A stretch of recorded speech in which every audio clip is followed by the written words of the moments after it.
see there's a couple people in here already. I wanted to take a moment to say hello to everyone. I haven't done a live cast in a while, and the last time I did one, people asked me to let them know ahead of time, so I scheduled it for 7/19. I thought that would be a good time. Unfortunately, in the meantime, many other things happened, and I find it very hard to schedule and plan out a video. When I make a video on YouTube, I tend to just make it off the cuff when it feels right. But sometimes I'll sit in front of the camera and I just am not feeling it. And that's why it makes it so hard to do a live cast. Because when I do one, it means that I have to be present, I have to be there at the moment, and in my tip-top shape, right? So I can actually function and speak. Because there's times when I'm like, I mean, of course. And then times when I'm just too out of it to even talk. There have been nights where I wanted to do a live cast and, evenings where I ended up having a few more drinks than I thought I was going to have and ended up doing a live cast where I ended up being an incoherent, babbling idiot by the end of it. Tonight is an exception to that rule. I'm going to be as coherent as possible, and I have a few things to talk about. Mostly this was going to be like a Q&A. Basically, my live casts will have a topic, but at the same time, I really do it to interact with my subscribers because y'all are badass. I've learned so much from the people that comment on my channel. I've learned so much from people who call me out, especially on things that maybe I say that are bullshit, or, it makes me more self-aware, more conscious of the things that I talk about. And, fortunately, a lot of the things I do talk about and the opinions I hold, even as cringe as it might seem to me, when I present them to the world, other people agree with that. And I think that's important. The difference is I don't just do it to agree with people. I've never made videos on my YouTube channel to get views or to, have some product sponsor me. It's always been just off the cuff. So, there's just so many different things in life that we have to face as far as, I don't know, interacting with other people. And having a YouTube channel is very strange because it's like a parasocial relationship is what they call it, where I can't see you all out there, but you can see me. So when I see that there's 9 people watching right now, to me that's 9 people sitting in chairs in front of me. I try to put myself in that perspective, that 9 people, 10 people now, are actually watching this channel. And it's a very strange feeling.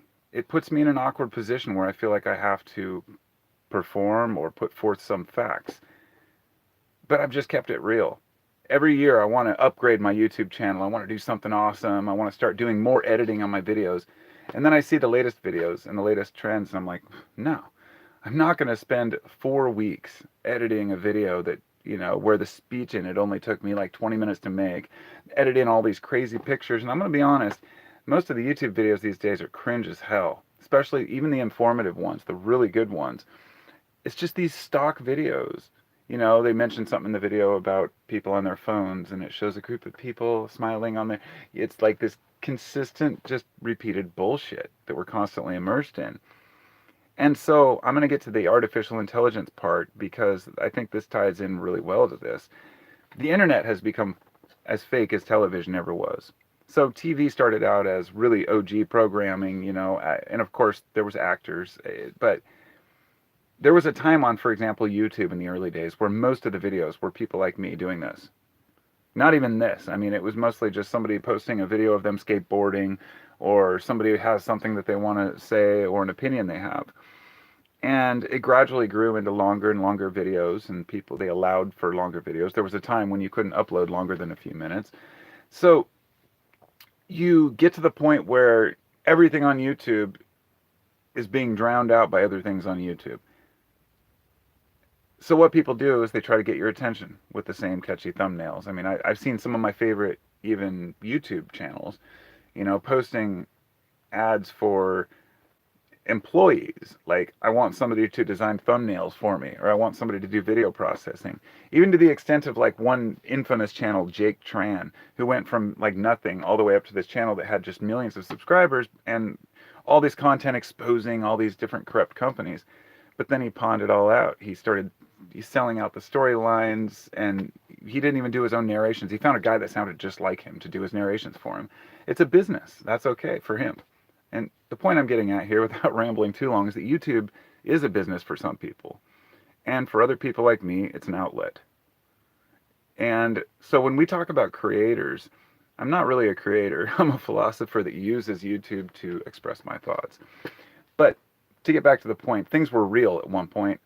Things were pretty real. And then we started getting a lot more technology and ability for people to, for example, Instagram, or white people, I guess, like TikTok, which I refuse to use. You go on there, and apparently on TikTok, you can post a short video of you talking. Then you have a dozen filters to choose from to change your face. You can change your background. You can add sounds. You can add effects and make it look like a professional video in no time. And so the world expects that. And people don't want to see a guy sitting here talking to his camera, obviously, because I've been on YouTube for 11 years. And if I was speaking to what the public wanted, then I'd have probably thousands of viewers right now, commenting like crazy, flipping down the list. I don't want that. I would love to have that many viewers on a channel where I could actually make a living off of it. But for this channel, I'm so glad to have you all here. Honestly, just the people that watch and actually care. So there's my introduction, I guess, ramble to where I'm coming from here. Which leads me into AI. So I've been playing with a program, or I was the other day, called Midjourney. And you can only get it through a Discord, and I have a Discord channel too, so you can use that to sign into this thing called Midjourney, which allows you to use the AI to type in prompts. I'm sure all of you have seen this by now, or most of you have probably already seen this by now, but it's relatively new, so I'm going to quickly explain it. You type in prompts into a search bar just like you would on Google. You can type dog wearing a cape sitting on a mountain with trees in the background. The computer will think, the algorithm does its work. It picks out from all this info and photos, and it creates a picture of a dog with a cape and with trees in the background. It's insane how so damn accurate that it goes beyond what you could even think of as an individual. So I made a couple dozen pictures. I showed one on YouTube. They're in my community section. A couple of Jerry Garcia fighting Billy Strings on top of a psychedelic pyramid was one. I mean, it showed me what I would expect to see. And you have a certain amount of free ones, like 20 you can do for free, and then you have to subscribe. It's like $10 a month. I haven't done it yet, but I'm also on a waiting list for DALL-E 2, which is another program that does it. Now, why am I so fascinated with this? This is bigger than anything out there from where I'm coming from in my personal life. The fact that we can now make pictures out of words and allow the computer to do the work, it's probably scaring the shit out of graphic designers, out of artists, but at the same time it shouldn't, because real art will still always be appreciated. But somebody said the other day, well, if a computer makes it, it's not really art, right? And I've thought about this same argument made for digital art. When Microsoft Paint first came out and people started making paintings, people would be like, that's not real art. But the person's making it, but he's using a computer to make it. Is it really there? This leads into NFTs and all this other crap. But when it comes to this is revolutionary in my opinion, but it's not just the AI as far as the aspect of making pictures, because now they have ones that can do the same thing. It's what this means. They already have ones that will write stories for you. Actually, Drew Gooden did a video just the other day on this. It was AI program where you can just enter a topic for a story and it'll write the story for you. Now, they're not very good. They're not very accurate, but you know they're going to be. And pretty soon, what a news organization will do is just type in the keywords, Afghanistan, withdrawal, whatever it might be, and this algorithm will actually search out all the right terms, bring up all the current events, current news. It'll seek out all the points and put them together in a coherent sentence. They can just proofread it, throw it up. People don't have to write blogs anymore. They don't have to make their own art or their own banners anymore. And the scary thing is, pretty soon people won't even have to make their own videos. They will have a AI which will generate their own voice, and I'll be able to type in a topic and it'll make a YouTube video with an AI that looks like me, speaks like me, and throw in all the content and pictures and everything without having to do anything. Now that's not scary to me. I think it's absurd. I would never do that. But it makes you wonder, how much of what we already see is complete bullshit? You know? How much of the things that we see out there, how many of the things that we see online are deep fakes, which was the early version of this, being able to put somebody's face over someone else's and make them say things they never said. People aren't very smart. They don't pick up on this shit. They're willing to believe anything they see. And which leads me into the scary part of AI. It's not AI itself. It's never been about whether machines become intelligent and we have Skynet and, Terminators come back through time to kill us, or John Connor. But it has more to do with how we are going to treat each other with it. It's not about the computer weaponizing itself. It's about people weaponizing it against each other for misinformation, for bad information. And since this is already being armed against each other in order to gain a foothold in people's minds, in other words, people are willing to believe whatever they see on TV, whatever they see on the internet, anything that confirms their suspicions, they'll believe. So if you have bots out there that are already stirring up controversy on Twitter, and who knows what the percentage of real bots is on there.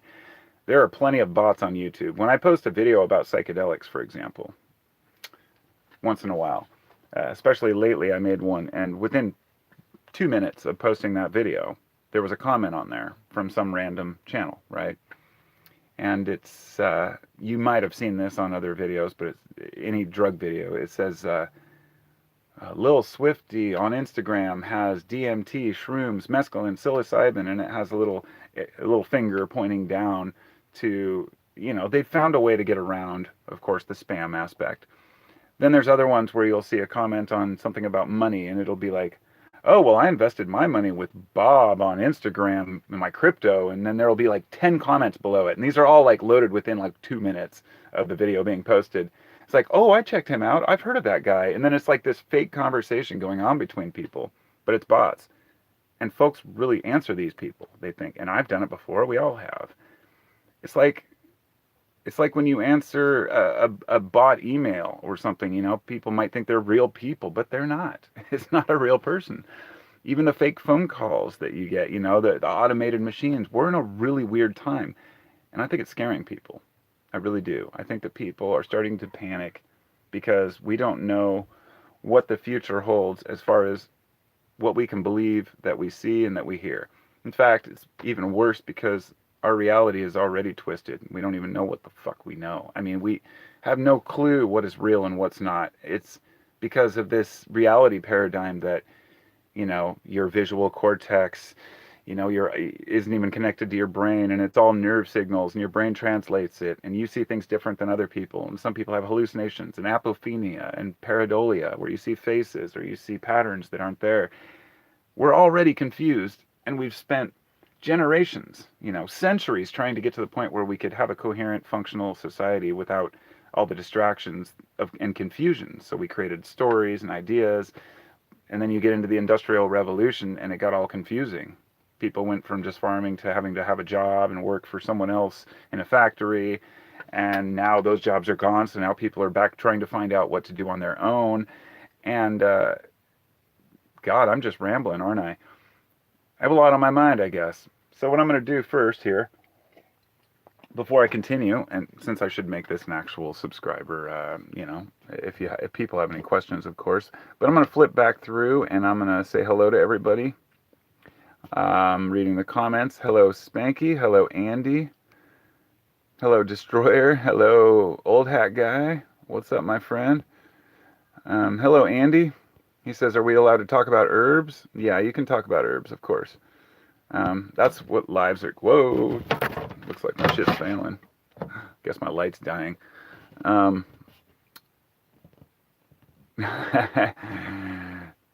says, thanks for not making this a business. Well, I'll be honest, I actually have started businesses through using my YouTube channel, but it's not that I use the channel for my business. I rather use people's respect for who I am as clout to start a business, or to say, if I sell you this product, it's made by Carpo. Right? And it sounds kind of silly, but I've talked to somebody about this recently. Like, I use Carpo to brand myself.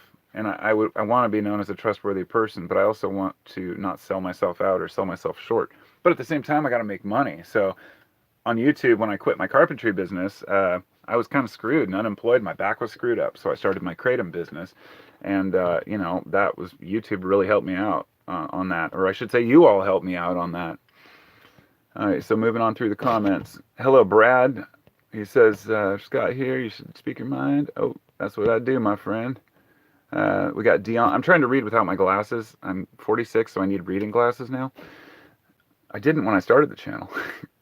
Dion says, what's up? Do you think some people turn into algorithms, spending tons of time on social media and only know how to talk about the info on the algorithm? Yes, absolutely. I mean, that it's like the water cooler talk, right? Back in the day, people would go to the water cooler at work and they'd talk about the latest show or what the president did, or I guess not usually politics, because I was told my business is to never talk about religion or politics. But never did I think that a third branch would be added, science. It's a weird time to be alive. Old Hat says, dust in a baggie. Yeah, I know that one. That's a great song. Spanky, you're on the Dolly wait list too. Nice. Spanky says, scary for the Associated Press, which sells news to local news stations. You know what's messed up is the AP, Associated Press. 5 years ago, I was talking with someone about what news I trust. And I was like, it's hard. We don't know. And I said, AP, I trust more than the others only because most of the other people get their news from the AP. But at the same time, AP was always said to be neutral. And they have thousands of journalists around the world. So, the stories are generally true stories. But I've seen over the last couple of years that they're extremely left-leaning. I didn't think this would actually happen to AP that badly. But there's an entire catering to the left mentality, and because I'm a liberal, so I could say this shit without feeling like I'm attacking myself or anyone else. They ran I just saw a news clip earlier. It says, something about a black guy that said some cop attacked him, over a racial something about racism, and I thought, you see a couple of the stories and you go, okay, yeah, that's fucked up, that's happening. You see a couple more and you're like, all right, that's happening. But when you just see a flood of these same things, these same tropes about racism and transphobes, it starts to build up a resentment in society. And even the AP now has bought into this kind of partisan bullshit. I know that it's a matter of catering to viewers, but it shouldn't be, because AP was always neutral. But I can't get into that one. What do we got? I can't read as well as I'd like to, so we got Nemesis. Hello, friend. And Brad says, I don't trust people not to abuse AI. Yeah, dude, I'm right there with you. Oh, Survival says, like when we all found the ghost plant at the same time. Yeah, I found some that was a long time ago. Were you watching my channel that long ago? I don't know if that was what you're talking about. I found this ghost, it's like Indian pipe. Found a bunch in the woods. It was several years ago, and it became like this medicinal plant that I asked nature to lead me to something new and medicinal. And I sat down at the end of the trail, and there was nowhere else to go. And I just looked down, and there was like this clump of white flowers, and the rest is history. You'll have to watch that video. It's pretty good. Not the video itself, but the experience of, how that kind of changed my perspective on nature for that moment. Let's see. So I'm going to get through the rest of the comments. Wow. Andy says, anyone notice how QandA is starting to appear more on Kratom and CBD websites? I have not looked on any Kratom websites in a long time because I buy in bulk since I still sell it. I'm a little bit slower because I'm the slowest Kratom vendor in the world. I ship, through the snail mail, but I use priority shipping, but I still take checks and money orders, so it takes a while. And so I haven't ordered from any sites, but the one I did order from, that's where I was introduced to QandA about 8 years ago or something. And I sold it on my website for a long time. And it's, I believe it's an SRI as far as they see, which is a serotonin reuptake inhibitor, but not a selective serotonin reuptake inhibitor like an SSRI. But I did notice a head change when I smoked it. And I actually took it in my lip as like a quid or a chew. And apparently it works that way too. But went through a period where I was like, I'm sick of relying on things for stress, and I just kind of forgot about it. Popped a Valium. No, I'm just kidding. All right, so I'm at the end here. Super Dice Show says, what's healthier, Carpo? Natural flower or THC extract? Whew. Well, that's a good question. To be honest, I think it depends on the person and the method of consumption. If you're just eating, then I don't think it really makes much of a difference. If you're smoking it, I think it depends on the extraction method. If you're vaping it versus, say, smoking flower, I do believe that something is lost in translation. And so let me explain. I think that, and only cannabis smokers, I guess, will understand. I don't know how many of you smoke, but if you take cannabis and you run a bunch of butane through it or some sort of a solvent, you will extract the oils. Those oils can then be further refined into THC or its separate constituents with the right process. Generally, most oil was made like Rick Simpson oil in the past. RSO was done by just basically pour alcohol on the weed, shake it up, dump it out, dry off the alcohol, and you've got this black goop. And they still sell this in syringes, and a lot of hemp oil was sold that way. It's kind of the rudimentary way. Now everything's refined into fine THC. You know, you got like 99% pure THC, acetate, things like that. I don't buy into it. The only time I smoke pure THC or buy THC extract is when I buy a vape cartridge. When we go on vacation, go to a motel, or go to a public place where I'm not allowed to smoke, then I'll buy one of those and take it with us. And you don't have to stink the place up. But all the rest of the time, for the last 32 years straight, except the year I had to quit for probation, I've consistently smoked flower, and I've always preferred it. There was even a time when I was growing cannabis and I had several pounds just sitting around. I gave a few to my friend and said, make me some extract. And he made me this giant chunk of pure shatter, which is like, you know, very refined, clear amber, extract, and it was potent, and it just sat in my shelf for like a year. I mean, I would give it away to people and smoke a little bit on a bowl now and then, but I honestly feel, and this is just my opinion, that the experience of flower is far superior. I can't prove that. I don't know if it's placebo. I can't define why. I've gone back and forth.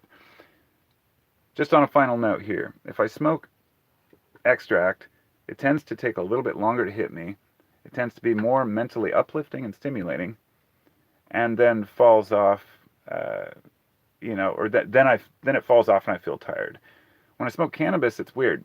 I get that initial head rush when I'm smoking flower, and I believe that has to do with the secondary cannabinoids and other constituents, because there are also water-based compounds within cannabis that are not extracted with the process of, using alcohol or butane, because you can't extract those.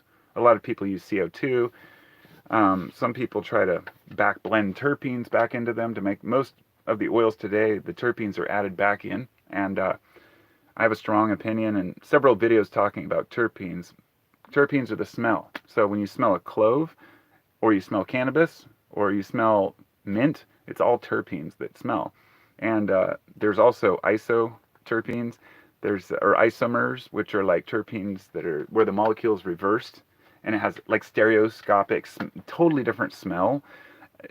The way that the nose works and smell receptors is insane, but it's more than that, because you can identify the potency and the quality of a cannabis often by the smell. Maybe not the potency, but the medicinal benefits. And this is something that an experienced stoner, I mean, if there's anything I'm good at, I've smoked weed every day for 34 years, right? 32 years, pretty much. And I've tried so many different breeds and types, I grew a whole bunch of different ones, and I always had a variety, and I still to this day, I'm like, oh, try a sativa or an indica. And yeah, they have differences, but not so much when it's extracted, but definitely in flower form. And it's a matter of finding what works for you. It's like there's so many different types of cannabis, but that was my long way of saying I prefer flower.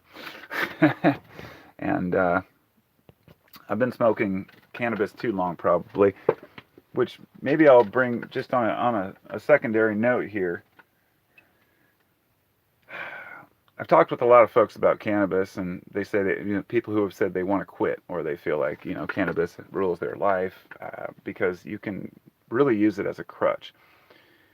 The physical addiction is really not there. I know people say they quit and they have withdrawals, but it's totally psychological. Because I'd smoked for, 28 years, and I had to go on probation and take drug tests, so I quit cold turkey one day. I'll never forget. For like a week, I was just like, every day I was like, it'd be nice to smoke. But I was still functioning and doing my normal activities, and I went on with my life and just quit smoking. Um, it's not that physically dependent. However, the more you consume, obviously, the more you're going to notice it. But I always told myself, I wish I wasn't a heavy stoner. Maybe one day I'll quit, but I never did. And then gradually, in the last 5 years, I just started smoking less and less. I just got less and less interested in it. And I don't wake and bake. I don't smoke cannabis in the morning. I was never really right out of bed smoker, but I usually smoke within a couple hours of getting up. And I find that I really respect sobriety. I think that that's something that's completely overlooked today, is sobriety. Just being straight and coherent and normal and being able to take in the world. And it's crazy because so many people out there think that they're, like anti-drug people who are saying, I'm clean and sober. I don't do any of that stuff. I just take Celebrex, or I just take Paxil, or I just take Valium. It's like, you're taking a pharmaceutical. You're changing your brain chemistry. What's the difference? Or what's even funnier is when alcoholics make fun of stoners. And I'll tell you, I've been through my phase with just about every substance. And I've pulled through just fine. But I was never a drinker until recent years. I don't really even want to talk about that situation because I'm going to make a documentary in the future here. Not a documentary, I guess it would be more of kind of my experience. And I'm going to be documenting my experience daily as I try to cut certain things out of my diet and out of my habits and just try to improve my life. And I think that by doing that and recording myself doing it, it will put me in the mindset to continue doing it.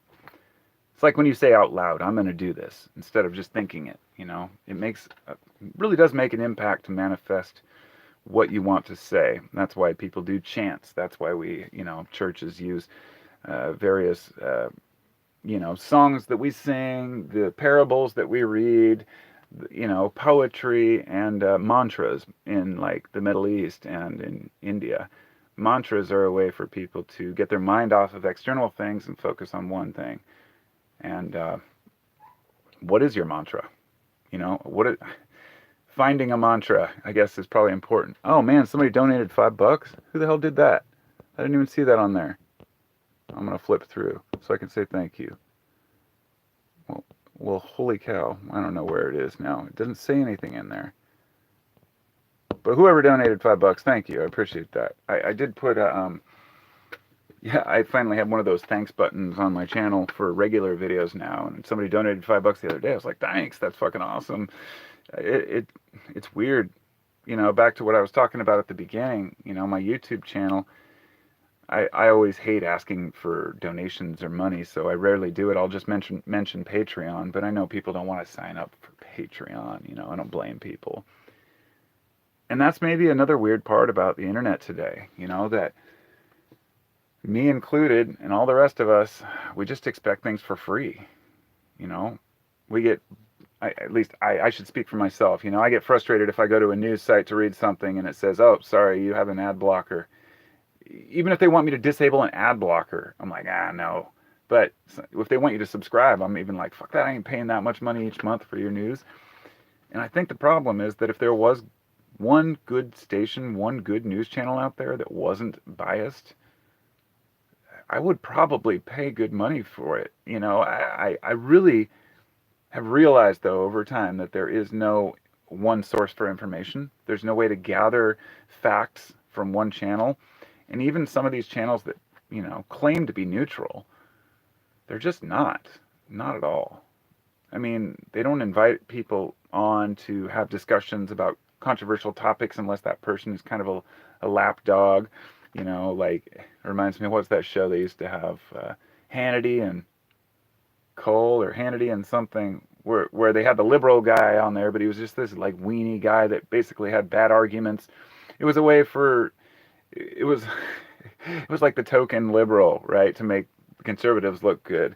And then the liberals would do the same thing by interviewing some dumb conservative, and it's like, hello, most of us don't care about the politics. Most of us are not interested in um, all that bullshit. Most of us just want to live our lives and care about each other. Most of us just want to, I guess I can't speak for everyone, but I really care about people. And I get flustered and frustrated with the fact that I feel like I live in a society right now where nobody gives a shit anymore. But I know that that's internal. It's not true. People still care. It's just that the last 2 years of the pandemic has really rubbed people the wrong way in multiple ways. And I don't know what to think about it. It's like I wanted to make a whole video about COVID. I have a whole documentary of videos, everything from the playgrounds being wrapped with caution tape, to the mask, my mask collection. Every mask I saw on the road over the last year, I took a picture of. And I was going to compile them into a coffee table book. It was like, 2021 or 2020.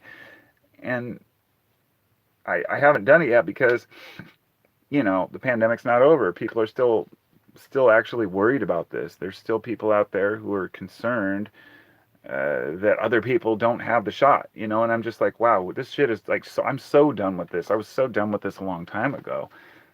You choose what you choose, and I choose what I choose, and we move on with lives. But it's this situation which really pushed me more into the libertarian perspective. I've always kind of been there, and I'm not saying an actual libertarian because I don't really relate to any of the libertarians I've seen.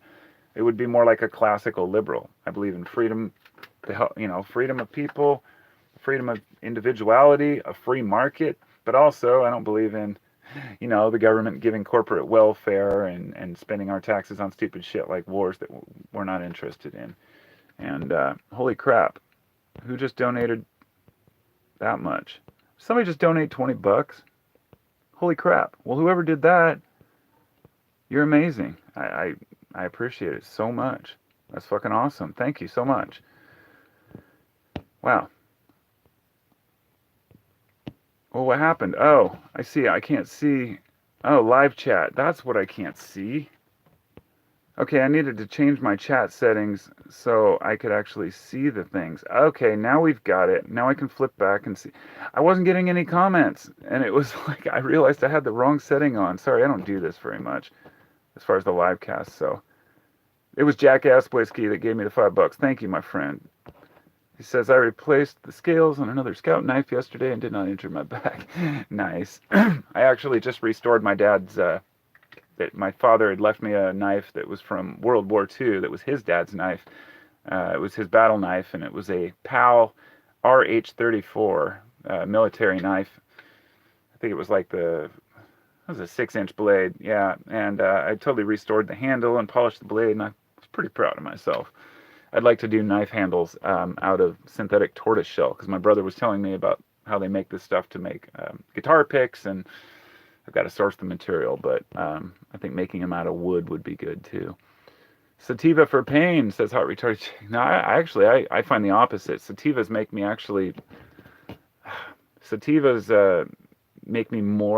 feel pain more intensely. I've personally found indicas are better for pain, but like I said, everybody's different. Sammy Smith's Gate Stout. Oh, wow. Old Hat's drinking Sammy Smith. Dude, I used to drink Sammy Smith Oatmeal Stout all the time when I was a kid. That was before I was 21. Don't tell anybody. So, yeah, you're awesome. Patreon censors. I won't use Patreon. They censor, huh? I didn't know that. I'm not surprised, though. Ben was the donator. He threw me $20, dude. Ben, blessings to you, my friend. I appreciate it. And he even had a lemon throwing a lime on the ground or something. So I'm trying to figure it out what it is. It's a lemon head, dude. That's great. I appreciate you, man. Andy says he's not a nicotine user. Only ever experienced it in a cigar, but understand why people like it. Yeah, it's not just that. I actually have a whole... I've made several videos about it, but I've got this whole box full of like packaged and sealed tobacco leaves that I grew myself. I dried it, cured it, flattened it, uh, did all the processing for it. Tried to ferment some of it, and it was okay. But it's very strong tobacco. The shit's like 8 to 10 times stronger than Virginia tobacco. So if you rolled a cigarette with it, you'd be miserable. You'd take a couple drags and be like, ugh. And I have taken a couple pipe hits of it to try to see how it tastes and feels. It tastes great, but it's very strong. I mean, it knocks you on your ass. But tobacco definitely has its place. It's interesting stuff. Super Dice Show says, beautiful night. Yeah, it probably is. That's funny. We're talking about being addicted to nicotine gum. That's great. See, Jimmy makes a good point here. He says he used Librium benzo to get off of alcohol. And he says 3 years later, I still took it. Good doctor, and I'm now from 5 to point, was that 0.50 milligrams? That's great. And that's the same thing, that's the same problem that happens like with my friend who took Suboxone. He wants to quit taking doing heroin, so he switches to morphine pills, and next thing you know, he's taking Suboxone or Subutex, one or the other. And those things are even stronger. Like, he gave me like half of one and said take just a quarter of one. I took like an eighth of one, and I was sick all night. It was so strong. And I realized people who are taking opiates to treat opiates often become addicted to those other opiates. And the same thing happens with benzos. If you take benzos to overcome alcohol withdrawal, benzos are some of the hardest things to overcome, man. They are potent. But still, you might be better off doing that, of course. That can be, alcohol is a pain in the ass. It's funny. Nemesis says his brother and I are opposites. I prefer alcohol, and he's content with THC. Now, it's funny you say that, because part of the reason why I probably smoke less is because I drink a little more than I used to. And I'm not an alcoholic, or am I? I don't know. How do you define that, right? I drink just about pretty much every day these days. Have a couple beers, but I can drink a 6-pack, in a few hours and be just fine. And, there was a time when I could drink 2 beers and be like, and I was a heavy smoker, but now it seems like it's one or the other with alcohol and cannabis. It's very strange. You're either a heavy cannabis user or a heavy alcohol user, but they rarely overlap. And if they do, man, you're probably miserable a lot of the time, because that's knocks you out. Jackass says, as far as this pandemic, we're being ruled by hypochondriacs. We were. I think people are starting to wake up. It's funny because Biden was actually, they asked about Biden at a news conference earlier. I don't know how I saw that clip because I never watched that stuff. And it says, because it was something about how they acknowledged natural immunity finally. And they asked, is Biden going to get the booster? And his representative, whoever, she's like, well, he just had COVID, so he's probably good with natural immunity. It's like, okay, isn't this what we've been saying for the last 2 years? That if you have natural immunity, you probably don't need the booster. And now they're coming out saying, oh, the president's fine. He already had it. Like, it's so preposterous. It's been so utilized to dominate people's lives. And I don't believe that the whole pandemic was all faked or anything. I just know that it was utilized and strategically used for, hold on a sec. I'll be right back.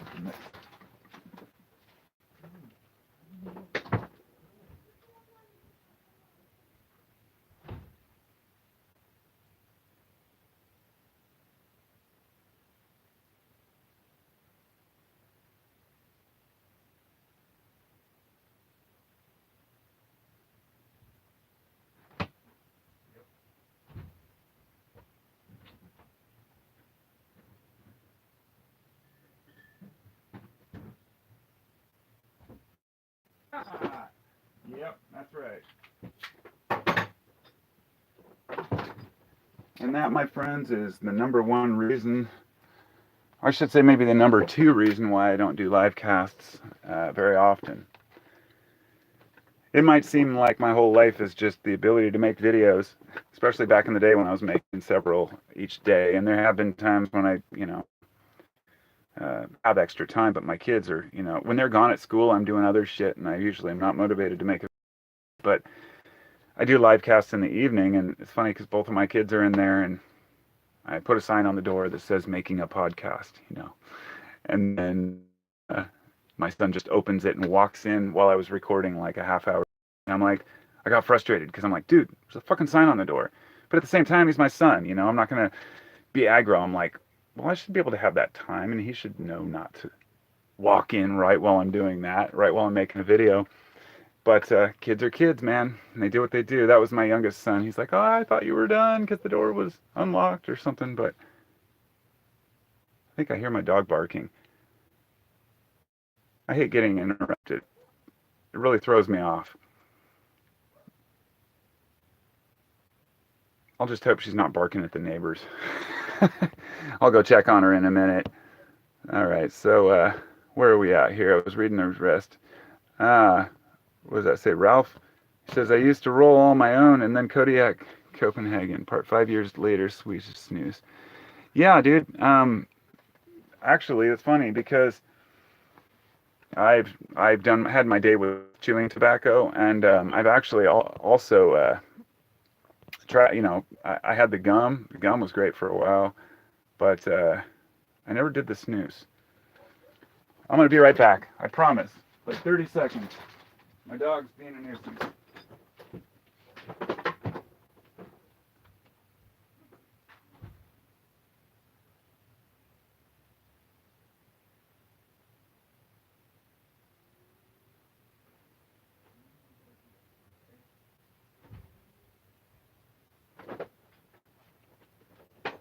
Well,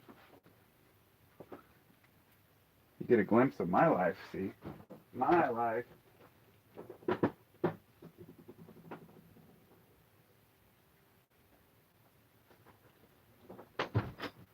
How unprofessional, right? Oh, that's keeping it real. Oh, and then my beer just foamed up. You know, one of those days.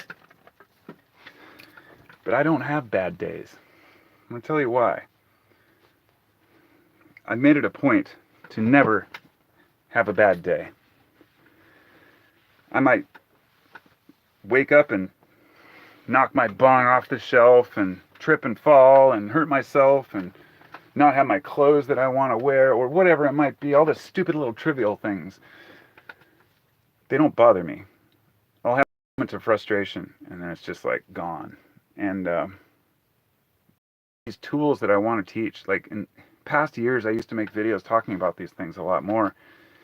And I just felt like it seems so shallow. So it's like positive motivational shit has become so shallow because it's so surface and there's so much more that we need to learn to do our own thing. I don't know. Anyway, I'm going to flip through the rest of the comments here.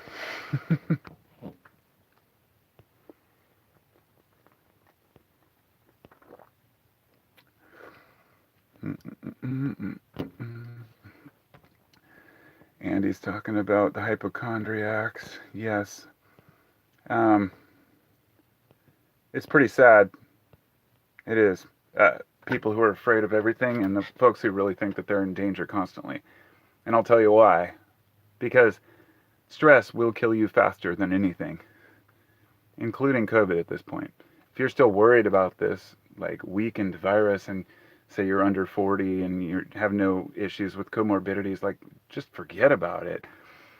You know, the data came out a couple days ago that proved that kids are more likely to have myocarditis from the second shot than they are from natural immunity. And that's something people have been saying the whole time. But none of the shit about COVID matters. And back to that point, there's nothing you can even talk about that matters because people don't care. People won't even talk about the lab leak theory, which isn't really a theory at this point. It's like we know it probably came from a laboratory. But, yeah, that's another story altogether. Yeah, I've been lucky. Oh, hello, Deedster. How are you, friend? Good to see you. Yeah, the CDC is completely filled. I'm with you on that one. If you stop smoking, you'll go crazy. Holy foley, huh? Well, yeah, I quit smoking finally about. I started smoking when I was like 15. When I was a freshman in high school, we had smoking lounges at the school still. This was probably the very tail end of high school. as a freshman, I'd go into the smoking area, right near the art building and stuff, and we'd all just stand under this cover and smoke. Dozens of people smoking cigarettes at school. And I'm not even that old, so it's just crazy to me that that happened. And I'd sneak in there as a freshman, even though you were technically supposed to be 18. Of course, everybody would go in there and just blend in. And yeah, I thought it was cool. And then I smoked and I smoked and I smoked and I smoked for years. And like probably 5, 6 years after I started, I tried to quit, and I did quit for like a year. Then years later, I quit for I think 2 years. So I probably quit, several times, for a year and once for 2 years, and then smoked and started right back up. This time I quit in 2012, or let me think. No, 2015, either 15 or 16. It was like 6 or 7 years ago. And I quit on my birthday. My son and I both had our birthdays the same month, so we went and rented this house at the beach. And I remember at that point I'd quit, and I was vaping, and I was introduced to vaping. Now, I buy my vape juice, whatever's on sale, discount. I don't spend very much because it's very expensive. It's not a lot cheaper to vape because the government wants their tax revenue. So now for a little bottle of vape juice, it's like 20 something bucks, and it's the sin tax. Anything you do, they're going to get their money. It actually it infuriates me as one of those things that no having fun tax. They say, well, there's an alcohol tax, a heavy cannabis tax, a tax on, cigarettes and everything else. People say, fine, well, that's to discourage people from consuming them. Fuck those people. I don't need somebody else telling me what I should or should not consume. But at the same time, I understand if they're trying to prevent kids from getting it, but kids won't care. They'll get it anyway. It's just punishing the rest of the people because they know people will buy it. But the bigger issue is if that tax revenue went to actually help those people, maybe that would be one thing. But so let's say you're excluded from insurance because you're a smoker or you pay a higher rate. Well, why should I? I'm already paying taxes for this, and then that can cover me when I die. I mean, I know it's a stupid argument, but you see what I'm getting at. Like there's no freedom to do business when it comes to consumables like that. And you've got to give Uncle Sam his cut. He always wants his cut. Anyway.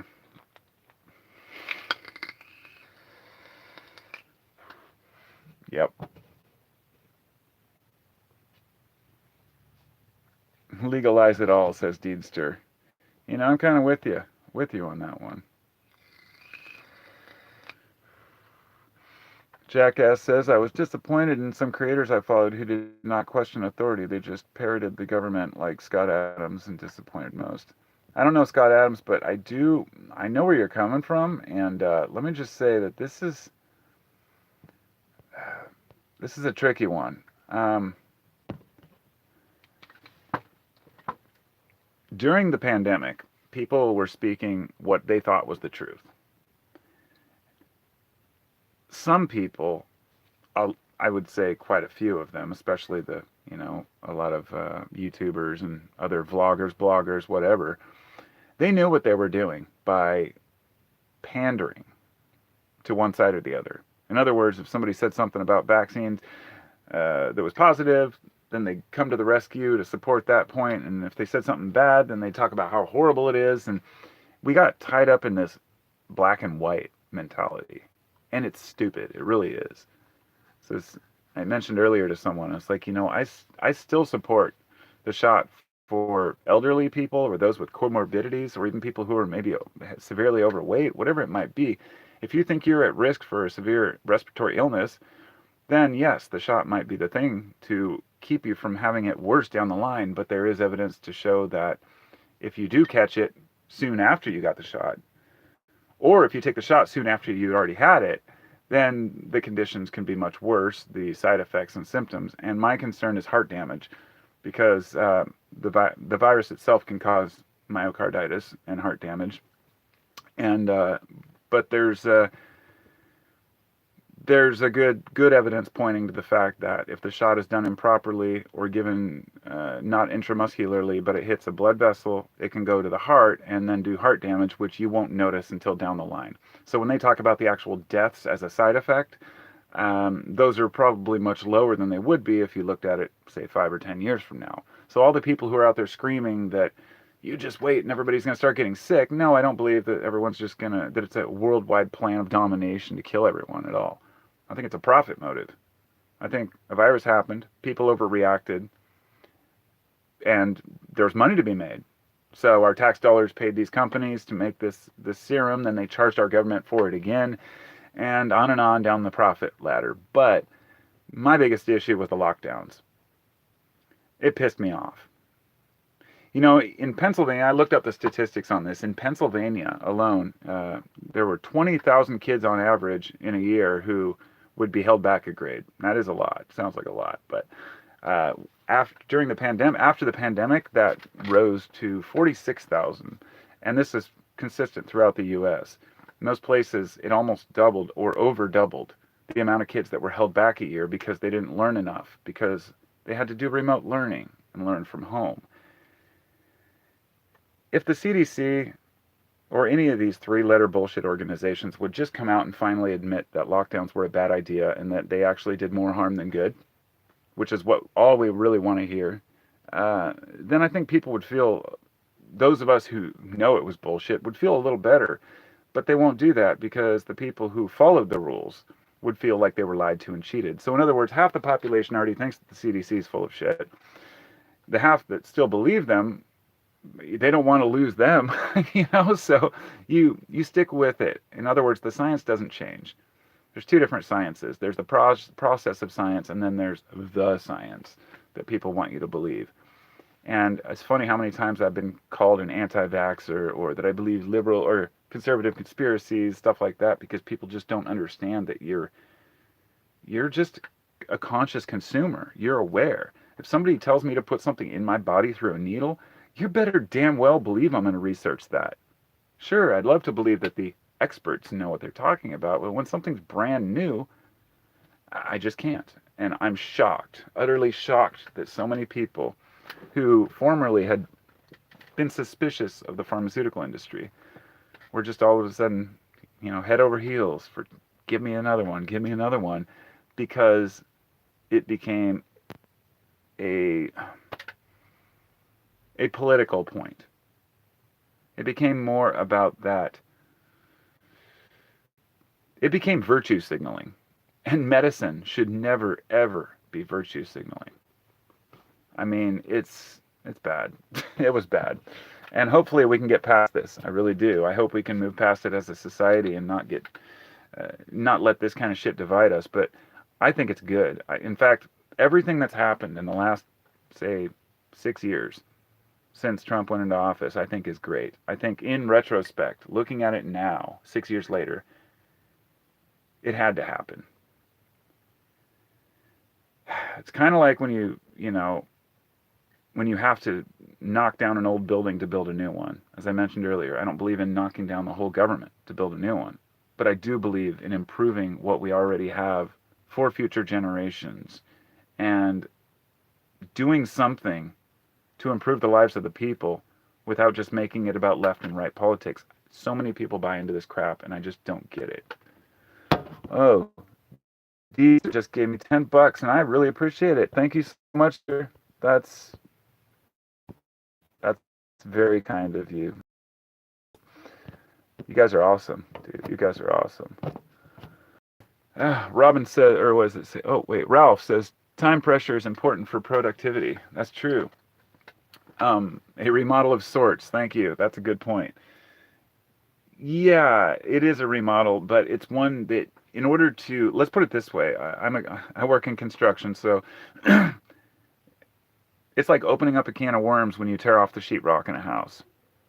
But if you don't tear off the sheetrock before you do the remodeling, you might not see the mold or the moisture inside the walls. So in other words, you can leave the skeleton, but you want to know you're starting with a good skeleton. And I think that's where we're at. But in order to do that, you have to expose the bones. And what we've done is exposed the bones. We've exposed how an outsider president and people fall in love with him, even when he calls them idiots. And I'm anti-Trump because I see a side of him and I understand where people came from voting for him. Because I had to reckon with myself that if half the nation voted for this guy, then who am I to sit here and say that shouldn't be president? Like, I am just one person, and coming to terms with me knowing that I'm not arrogant enough to think that I know better than half the nation. I started looking at things through the lens of why people feel the way they feel, what they want out of life, and what they're hoping to gain. And for the most part, I found that most people want the same thing, but what they end up wanting isn't the problem. It's the promises that they're made, that one politician or another one's going to give it to them. So when COVID happened, since it was stretched through 2 presidents, both of them complete failures, as far as I'm concerned, on the pandemic itself, I don't know what else.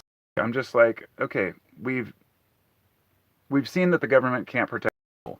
So that's why I think it's a good thing. Those bones are bare now. We've seen that the police aren't able to stop crime. You see what's happening in California right now in LA? It's absolutely bonkers. Like, I just watched a video this morning about a store down there. It's a clothing store that they banned masks. And it's a controversy, of course, because they said that out of the 10 people that showed up that day with masks on, only 2 of them left. The other 8 came in and shopped and took their mask off. Their policy is no masks because people are coming in with hoodies and masks on and just grabbing shit and running out. And they can't identify them. They have no idea who they are. And this is the first time I've really heard this over the last couple of years. Because during all the rioting and looting, I thought, wow, with the masks on, man, it makes it so much easier for people. I'm surprised I don't hear more about bank robberies, things like that. Like, wearing a mask in a store was a complete no-no at one time, but now, it's considered normal, so people actually have to ban it. But it's crazy that we're at this point where, not just with the masks, that wasn't even the point. The point is that people are going into stores and actually grabbing armloads of tools and clothing and just walking the hell out. And security doesn't do anything. Nobody can. Employees that do anything and try to tackle them get fired. And I'm a peaceful guy, but I'm of the mentality, if you walk into my store and you grab my shit, I'm going to knock you down and I'm going to pound you to the ground, and I'll do whatever I have to do to defend myself and my property, because when we allow this to happen and there's no repercussions, people keep doing it and keep doing it and keep doing it. And so how I connect that to what I was talking about, the restructuring of society or the remodel, now we see that all it takes is just a little kink in the system and all of a sudden crime runs rampant. So one of my neighbors driving by with their newer car the other day, I was at the bus stop with my son, and you hear the thing going. My wife's like, oh, must have got their catalytic converter. Well, I've got a car sitting out here in front that they stole the battery from, fucked up the airbag, and stole my catalytic converter, and it doesn't run now. And I'm just done with my patience and tolerance. It's the same thing with Portland and the homeless camps near schools. People raised a big stink in City Hall because they didn't want them near schools. I'm like, do you really want your kids walking to school past homeless camps and tents when there's violence and needles? I mean, you see this shit. It's not acceptable. And so people are so angry and frustrated, and you have a right to be angry. All of you do. Everyone has a right to be pissed. Don't let people tell you, oh, whatever, you're just letting it get to you. No, you have a right. I'm not talking about stewing constant anger. I'm saying you have a right to just feel it in your gut when you know something's wrong. And you can never see something's wrong until the system fails. And that's why the last 6 years have been very eye-opening to people. During the pandemic, how many businesses had to shut down because they lost their livelihoods because they were on lockdown? Meanwhile, the richest billionaires increased their wealth by 30%. All of them. Companies had their best year ever. Now we're looking at oil prices and gas prices like $5 a gallon, and they're saying, oh, it's because of the war. No, it's complete bullshit. Oil companies made record profits last year. Record profits. And this year they're on track to make record profits again. So how do you say a commodity costs you more when you're actually doubling your profits? But we're all trapped in this system. We're all trapped in it. Nemesis, brakes, $10. Dude, This is too much, man. This is awesome. You're great. I appreciate you all, man. You guys are amazing. Yeah, it's awesome. Holy Fully says COVID was really good for the Mother Nature, and maybe a good point about COVID, and the COVID slowed the people a little bit. That's Holly. That was one of the main points that I forgot to make. On top of people being frustrated, they had time to sit and think. For some people, it was the first time in like years or ever that they've had time to actually sit and think. It drove a lot of people mad. I know my wife went crazy because she's a server and she's always worked consistently. And I've been between jobs plenty, and I know what it's like to have time off or to work from home. But for her, it was like, what do I do? What do I do? We started all these new hobbies and collecting plants, and she wanted to remodel furniture, and we tried a bunch of different projects, but we just tried to be positive and keep her busy, all the while knowing that the whole system is just completely falling down around us. But there's not much you can do about that. Nemesis says, let's foundation. That's exactly right. But as I was saying, I don't think that we can even get to the foundation. We still got to leave the skeleton. That's why I said the framing should remain up. Like, we've got some good policies in our system that do work. I mean, I feel like the younger people of today really don't have any respect for the system and how complicated it really is, and just want to blow everything and bulldoze it and start over. To be honest, I made a video about this about an hour ago, and it ended up being a half hour long, and I just didn't upload it. I'm like, I can't upload this because I felt like I'm scathing at the kids, like I'm talking shit to the young people, and I'm really not. But I was saying, when I was young, I was ignorant. I thought I knew what the world needed. It's like, who are all these old guys in Congress, and why are all these old people running the show? And then you get older and you realize it's because wisdom really does come with age. And a lot of them are idiots, of course, but kids are idiots too. Everyone's an idiot. It's just that there are some enduring principles that are very hard to describe to young people. I mean, we can't even talk about whether there's men and women anymore, or every single thing that happens is somehow racist or oppressive, or we've got the Greta Thunbergs of the world, just completely freaking out about climate change and how it ruined her life. I'm like, this is the problem.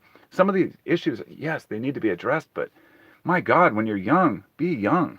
You don't have to be an activist. You should be out there enjoying your life and learning what you want to do. But it's not the kids' fault, because they don't have a lot of options. The options that we once had are just disappearing. People are not looking to work a 9 to 5 where they can retire. Now they're working gig jobs, jumping from place to place as companies fall apart. Can't blame them. Really can't blame them. So I'm going to try to endure another 15 minutes or so, maybe 10 minutes of this. It's been an hour, I see, and I think it would be a good idea for me to see what's going on in the house and then come back. So I'll be back in like 2 minutes. But I'm going to read through these comments. For some reason, they're just not coming through until I click on the thing. Deedster says, security isn't allowed to do anything, so what's the point of having them? That's exactly right. I agree on that.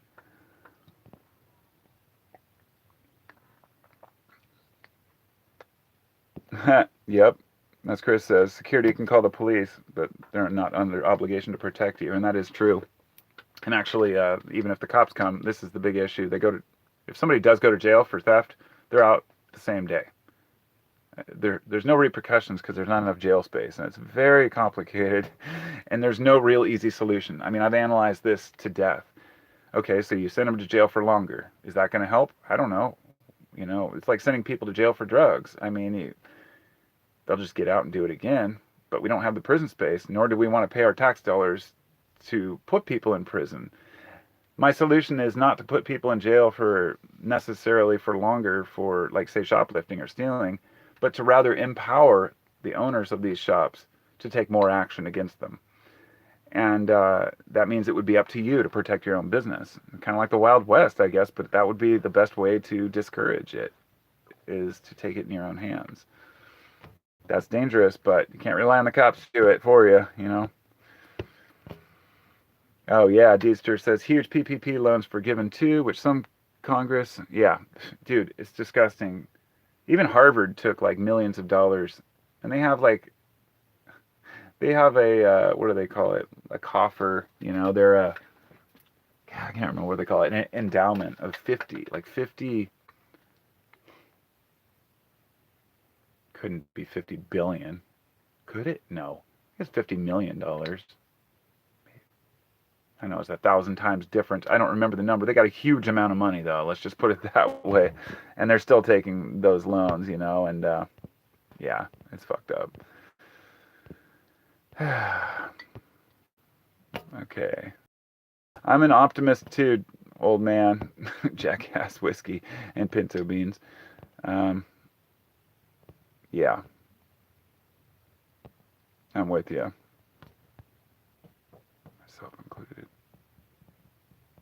Yeah, Logan mentions a good point. The fact that governments all around the world could make people stay at home and that people obeyed, it is insane. It really is. But the reason that's good is because next time they try to pull that shit, people aren't going to buy into it. Unless the next time they pull that shit, it's actually for real and we have a real threat. If this virus had a 30% death rate, you better believe I would have got that shot and would have stayed at home. But I remember the first week of lockdown, my family's like, let's go camping. We went out and traveling and driving around. There was nobody out there. It was great. It's like, I'm not going to worry about it. When I started seeing people hiking on the trails with masks on, I knew that we were in trouble. Because you often can't see the desperation and you can't see the fear in people. But you can really see it when they're wearing a mask in the woods by themselves or swimming in a pool or driving in their own car. And I know there's the argument they could be an Uber driver or something, sure. It's a lot of paranoia that came out of that time. That's all.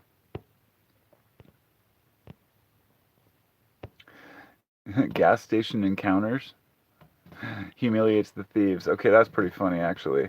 Um, that's funny actually. I'll have to check that out. I've seen those before, and that brings when you say humiliation, that brings to mind public shaming, which years ago I was in support of. And then I got to the point where I no longer was really in full support of that because I learned a lot more about it and listened to some philosophers talk about how it can be counterproductive to actually solving the problem. But then I realized it's still got to be done. It works. The problem is you've got to know who you're shaming and why you're shaming. You got to be sure about yourself.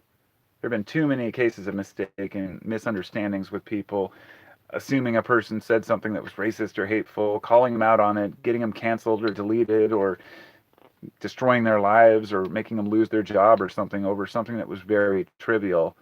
But we've got to stop letting our emotions kind of stuff and look at the real threats, the real problems out there, address them as a society instead of just blaming each other. So I'm going to be right back. I've got to check on the kids and I'll come back for a few more minutes. If anyone has any final questions, ask me anything you want and I'll do my best to answer it for what it's worth. And I'll be right back in about 2 minutes. Love y'all.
Everything's okay in there.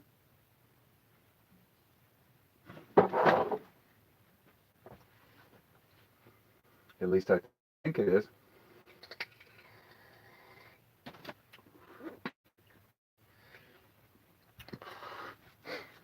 If you've never read DMT, The Spirit Molecule, it's a great book.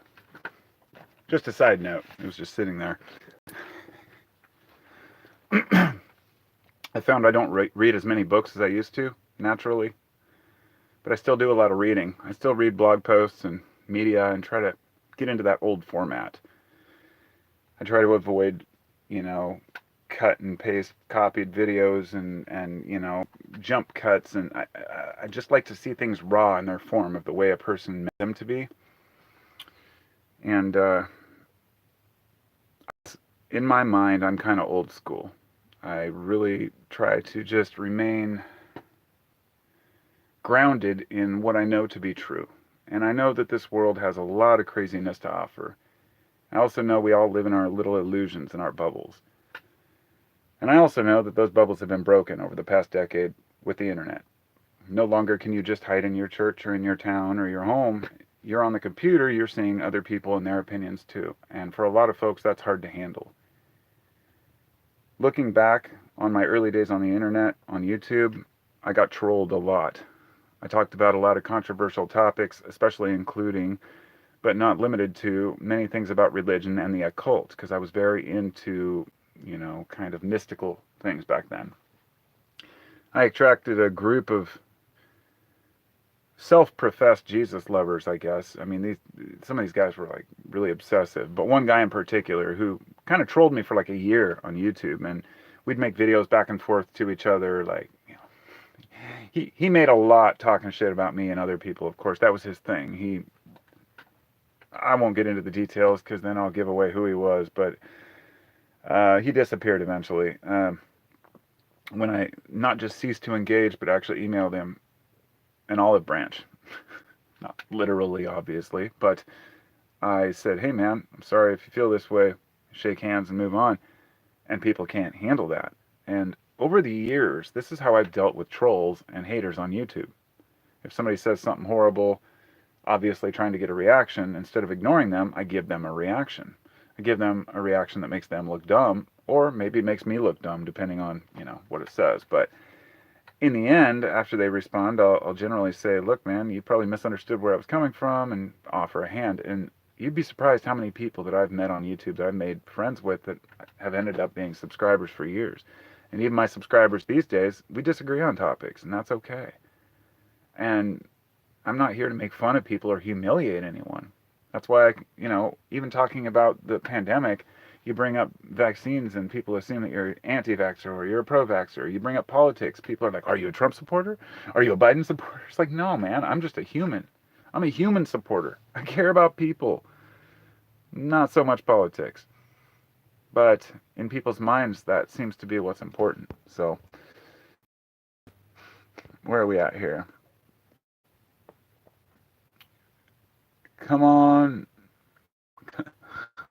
Come on, who? Man, what is it? Stop the BS and speak on more real stuff like your wife giving you a hard time. Yeah, she does sometimes. But hey, that's a marriage. I give her a hard time too. Logan says, okay, I have a question. I've been taking kratom for 6 years, about 30 grams a day. I've tried to get off many times. I still support its legality. What do you suggest? Well, Logan, I'll be honest with you. I've been taking kratom for over 10 years, and I've never quit. I quit for a couple days once. And I've had this discussion a lot of times with people who say, well, you can't know how dangerous it is or hard to quit unless you quit. And I agree on that. I've talked to people who have had a hard time, others who have an easy time.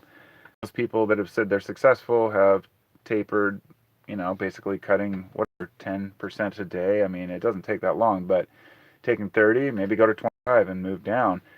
After taking kratom for many years, I still usually only take about 15 to 18 grams tops a day. I take like maybe 3 tablespoons, but I usually take a lot off the top. It's kind of like a psychological thing. So I probably scoop half of it off, but I've kept it at about half of that, like 15 to 16 grams a day for the last few years and haven't changed. And even if I don't get the effects I want, I just chalk it up to just being a day where I don't feel that great, because kratom doesn't always work and it doesn't always help you. I've found that if I'm sick or not feeling well, then it really has no effect. If I don't drink enough water or eat enough food, and the thing is, kratom isn't really something that is in itself beneficial. You have to combine it with a healthy lifestyle. So if I don't, then it's not as effective. And I understand the fear and the addiction and why people want to get off of it. And so the only thing that I could think of to help taper would be, or to help quit, would be to taper. Because when you talk about other herbs, we're talking about something that affects the opioid receptors, and that's not something that you can easily find an alternative to without having the same problem. There is one which is called Akuama, Akuamma, and they're seeds, and they're horrible and they're bitter, but you can grind them up and put them in capsules, and I guess they have an affinity for the proper receptors, which can help you withdraw. I actually, when kratom was going to be banned supposedly back in 2016, I stocked up on the Akuama, and I was selling a kratom alternative pack on my website, and just in case kind of thing. And a lot of people were kind of panicked, and I can see why. Nobody wants to quit cold turkey. And my thoughts on kratom are, until it, really affects me in a major negative way, it's hard to want to quit, right? But I'm definitely on my working towards tapering down and getting back to maybe, a teaspoon every now and again, But yeah, that's all the advice I've really got on that one. Hope that helps. Concealed kratom. What is concealed kratom? That's funny. Okay, let me back up. I'm reading the comments again.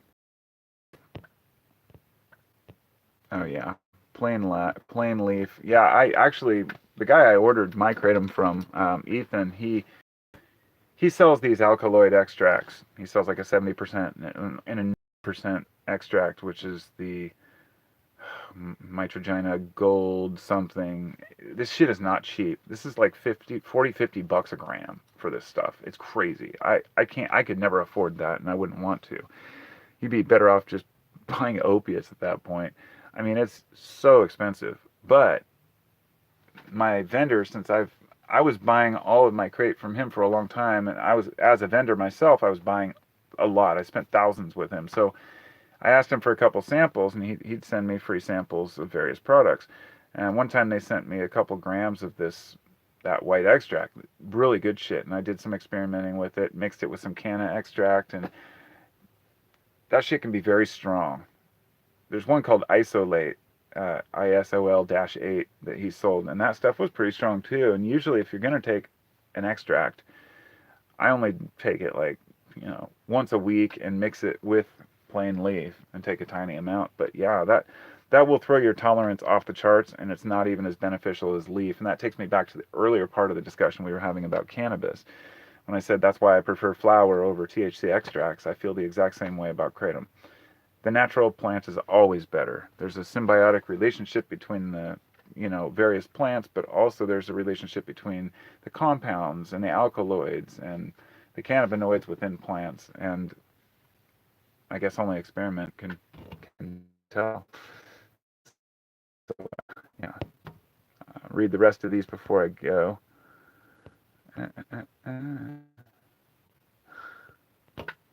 Question: have you ever met a close talker? What is a close talker? I'm not familiar with that term. Maybe.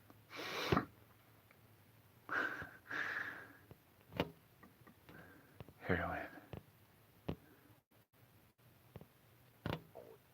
I'm reading the comments. Don't mind me.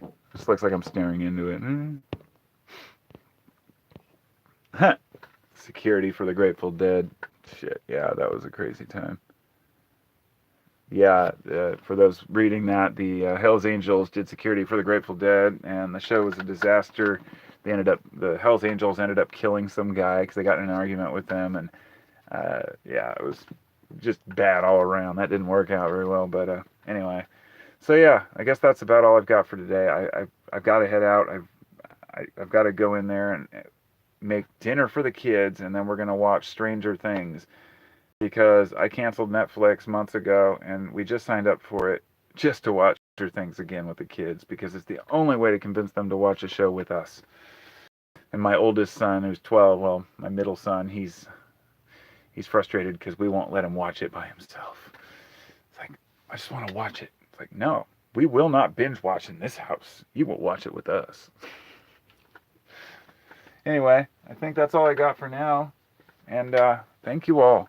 And I want to give a special thanks to my patrons as well as the people who donated on here. And I'm shocked that I got donations. I didn't expect it. I do this because I love it. Therefore, anything extra is always appreciated. And like I said, I want to be able to talk to people about these things, and I want people to be able to be open about topics, all people with each other. Because, once in a while you have an epiphany. For a lot of people, it's when they're taking psychedelics, but for some, it may come in other forms where you just see that common thread, that we're all connected, that we're all the same person, and that what we do to help others helps us, that we feel good helping others, and that they feel good too, and that we don't have to abuse each other online or in person or treat each other like shit. I think the best we can do is just respect each other's views and try to be good humans. Try to get along as best we can. I mean, we're never going to agree with everything people believe. It's just how life is, man. And so I think that pretty much, I think we all need to toughen up on a final note. All of us. So, be well. And I think you're all awesome. No binge watching, he says. Yeah, hey man, you get hooked into shows and you end up watching them all in one night, and you're like, damn it, I don't even remember what happened. You gotta let. On a final note, again, binge watching is kind of like cramming your brain for an exam. You're better off studying over a long period of time, and it's the same way with everything in life. As society right now, we think we know what's going on because all this shit's happening so fast with the internet. We're learning all these things, but we're going to step back and realize things haven't really changed that much. We're still humans. We're still born.